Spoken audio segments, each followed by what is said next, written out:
नमस्ते साथियों, स्वागत है आपका जीत की आवाज चैनल पर, जहां हर कहानी जीवन की गहराइयों को छूती है। आज की कहानी कोई साधारण कहानी नहीं, बल्कि एक गूढ़ रहस्य है, एक नदी का रहस्य, जिसे समझकर स्वयं बुद्ध को भी आत्मज्ञान की एक नई झलक मिली। ये सिर्फ एक नदी की बात नहीं है, बल्कि उस जीवन धारा की बात है जो हम सबके भीतर बहती है। तो चलिए एक गहरी सांस लेते हैं और चलते हैं बुद्ध की उस रहस्यमयी यात्रा पर, जहाँ एक नदी ने जीवन का सार सिखा दिया। एक बार की बात है, बुद्ध अपने शिष्यों के साथ एक गांव की ओर जा रहे थे।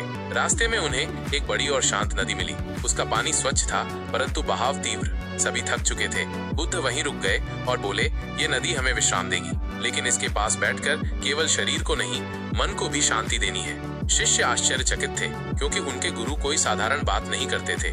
जब भी वो कुछ कहते थे, उसमें कोई गहरा संकेत छुपा होता था। सभी शिष्य नदी के किनारे बैठ गए। बुद्ध ने संकेत किया कि वे सभी ध्यान करें और नदी को बस देखें, उसे महसूस करें। कुछ समय बाद बुद्ध ने आंखें खोली और बोले, क्या तुमने देखा कि ये नदी कभी रुकती नहीं? क्या तुमने देखा कि इसकी धारा कभी पीछे नहीं जाती? सभी शिष्य मौन थे। बुद्ध बोले, ये नदी ही जीवन का प्रतीक है। जैसे यह निरंतर आगे बहती रहती है, वैसे ही जीवन भी आगे चलता रहता है। लेकिन अगर हम इसमें उतरने का प्रयास करें बिना समझे, तो ये हमें डुबो सकती है, जैसे मोह और अज्ञान हमें डुबोते हैं। फिर बुद्ध ने एक शिष्य से पूछा, अगर तुम इस नदी को पार करना चाहो तो क्या करोगे? शिष्य बोला, मैं नाव ढूंढूंगा और उसके सहारे पार करूंगा।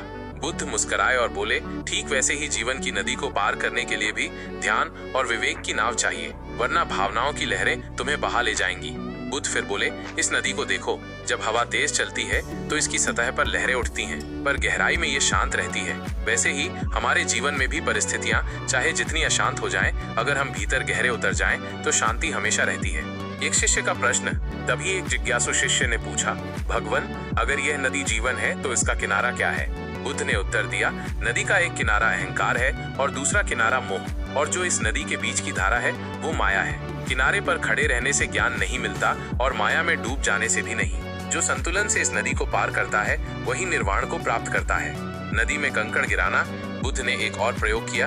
उन्होंने नदी से थोड़ा पानी एक कटोरी में भरवाया, फिर उसमें थोड़ा सा कीचड़ डलवाया। कटोरी का पानी गंदा हो गया। फिर बोले, अब इस कटोरी को एक जगह शांत छोड़ दो। कुछ देर बाद कीचड़ नीचे बैठ गया और पानी फिर से साफ दिखने लगा। बुद्ध बोले, ठीक वैसे ही जब हमारा मन क्रोध, ईर्ष्या और भय से गंदा हो जाता है, तो हमें बस उसे शांति से बैठने देना चाहिए। समय के साथ सब साफ हो जाएगा, जैसे नदी का पानी खुद शुद्ध हो जाता है। जीवन का अंतिम संदेश। बुद्ध धीरे से खड़े हुए, नदी की ओर देखा और बोले, जीवन भी एक नदी है। इसे रोक नहीं सकते, न तो पीछे बहा सकते हो और न ही इसे अपनी शर्तों पर चला सकते हो। हमें बस इसे समझना है, स्वीकार करना है और इसके साथ बहते हुए अंततः उस पार पहुंचना है, जहां मैं नहीं होता, सिर्फ शांति होती है। शिष्य अब मौन नहीं थे, वे इस बार सच में समझ चुके थे। तो साथियों, ये थी वो रहस्यमयी नदी जो सिर्फ जल की धारा नहीं, बल्कि जीवन की गुरु बन गई। गौतम बुद्ध ने हर छोटी से छोटी चीज में गहरे ज्ञान को देखा, फिर चाहे वो नदी हो, वृक्ष हो या मौन। हमें क्या करना है?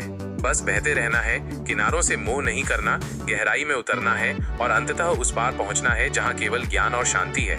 अगर ये कहानी आपको थोड़ी भी ज्ञान और शांति की ओर ले गई हो, तो इसे अपने जीवन में जरूर उतारिए।